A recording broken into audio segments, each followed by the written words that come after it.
In the Blue Room of Windsor Castle, on December 14, 1861, Prince Albert passed away at the age of 42. He had struggled with health issues throughout his life, but dedicated himself to serving the royal family, and especially Queen Victoria. He felt a strong sense of duty to her. Before his death, Albert had a mixed reputation, with some people even suspecting him of being a spy. However, his death changed people's opinions as they saw how deeply Victoria was affected by it. She mourned him for the rest of her life, wearing black as a symbol of her grief. Albert had been sick for a long time, and doctors warned that even a small illness could be fatal for him. Though no autopsy was performed, doctors had a good idea of what might have caused his death based on his symptoms. They did their best to treat him, but they were unable to save him due to the limitations of medical knowledge at the time. Let's take a compassionate look at the circumstances surrounding Prince Albert's passing and try to understand what might have contributed to his untimely death. Prince Albert's health was often fragile, and as he neared the end of his life, he felt the toll that years of poor health had taken on his body. He struggled with a severe gastric condition that persisted over time, all while dedicating himself tirelessly to his duties for the Queen, often working late into the night. In today's terms, he might be seen as a workaholic. Unfortunately, he didn't handle stress well, and his wife, Queen Victoria, didn't always offer him the understanding and support he needed. She sometimes dismissed his health concerns as hypochondria, failing to recognize the seriousness of his condition. Prince Albert grappled with immense stress and worry, compounded by long-standing health issues that plagued him for decades before his passing.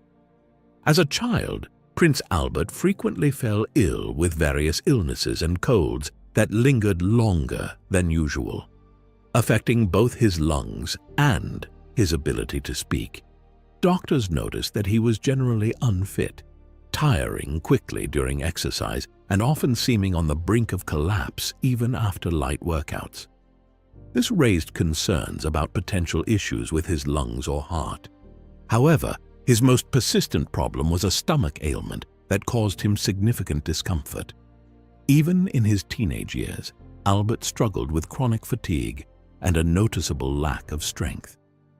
When he first met Queen Victoria in 1836, he unintentionally fell asleep at the dinner table, leaving a less than ideal impression on others due to his exhaustion.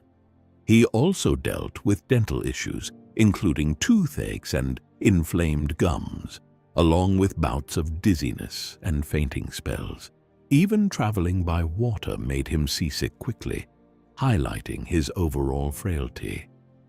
Royal physicians feared that Albert might not live to a ripe age, as his body seemed unable to ward off illness effectively. They believed that even common illnesses, which most people could overcome, posed a serious threat to his health. The doctors warned that even a mild fever could be fatal for Albert, and sadly, they were proven right. They were intimately familiar with his condition and its severity. Additionally, Albert struggled with rheumatism, which raises questions about why he was matched with Queen Victoria at such an early age. The environment in which Albert worked was also challenging. While Queen Victoria didn't feel the cold, she insisted on constant cold air flowing through the palaces for freshness. However, Albert couldn't tolerate the chill and often complained about the cold temperatures while working. He would wrap himself in a blanket at his desk in the mornings, teeth chattering. Despite his protests, his wife didn't accommodate his needs. This, coupled with his habit of eating quickly, led to bloating and indigestion, exacerbating his stomach issues. Over time, Albert also battled depression stemming from the limitations of his position. Despite dedicating his life to his wife and queen, he felt confined and lacking in freedom. In a letter, he likened himself to the donkey in Carisbrooke Castle, constantly turning the water wheel without purpose or autonomy. Despite living in various homes, Albert struggled to relax and unwind. He kept his feelings bottled up, never confiding in his wife, Queen Victoria, and tried to shield her from the extent of his illness. He worried that she would dismiss his struggles as hypochondria if she saw him suffering greatly. Victoria's sharpness, especially during her postnatal depression, often fell heavily on Albert. Despite his worries, he faced a lack of sleep in his later years. In 1853, he fell ill with measles contracted from his children, which may have led to brain inflammation. He also faced stress from rumors labeling him a foreign spy during the Crimean War, a conflict that deeply troubled him as someone devoted to his wife and the people of Britain.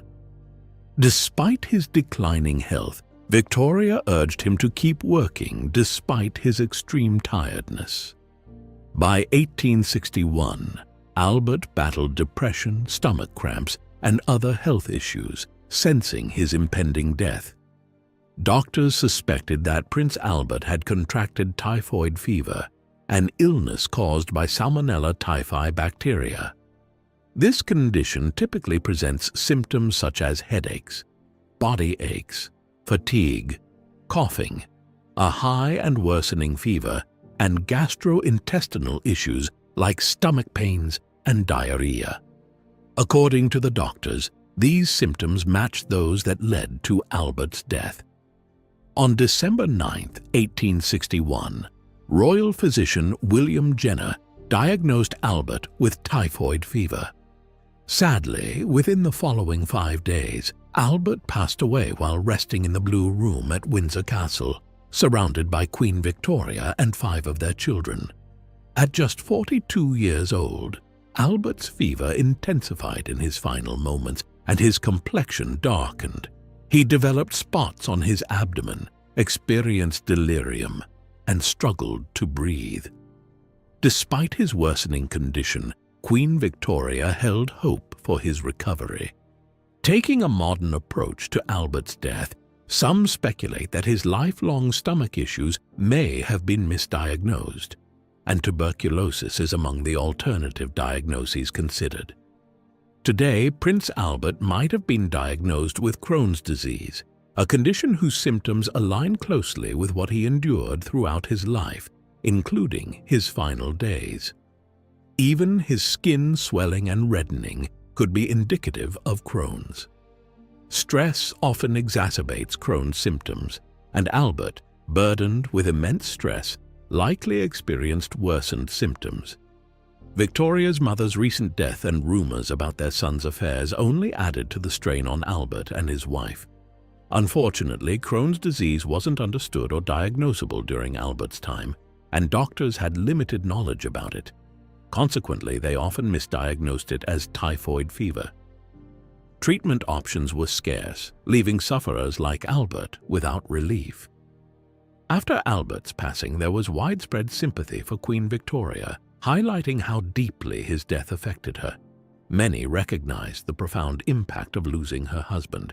After the passing of her beloved husband, the Queen was profoundly saddened, and the people of Britain shared in her grief.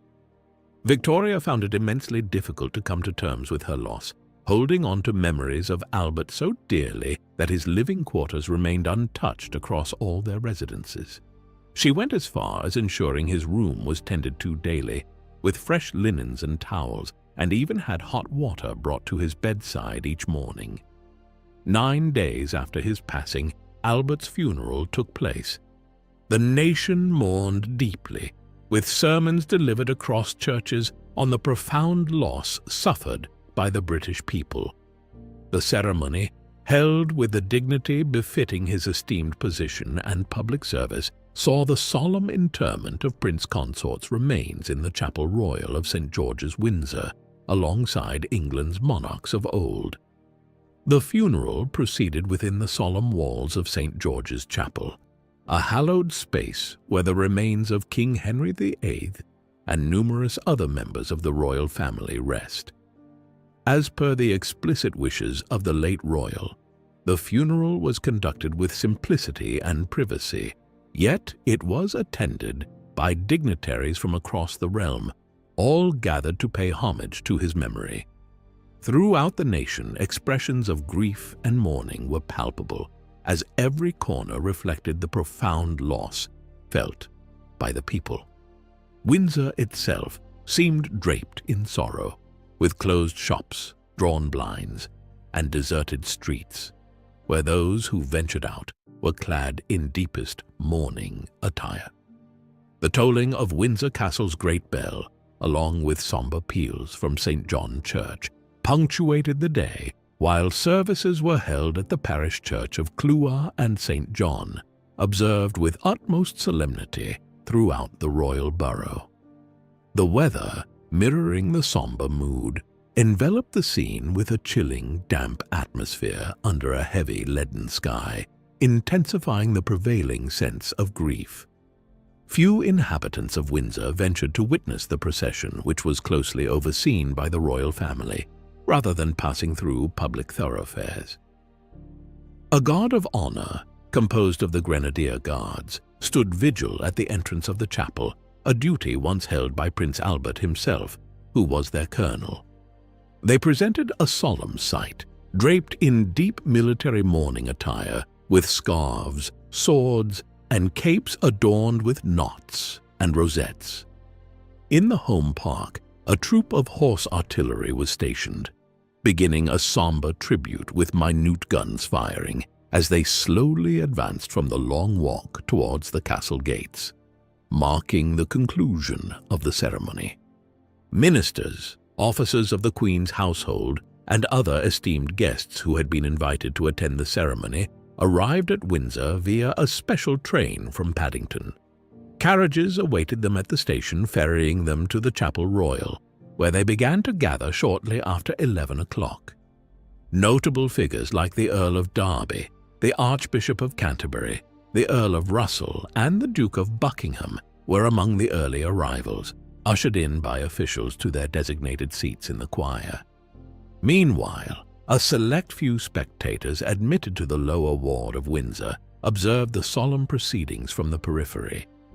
Members of the royal family arrived in separate carriages, preceding the procession of Albert's coffin as it was conveyed on a hearse through George's Gateway into the lower ward.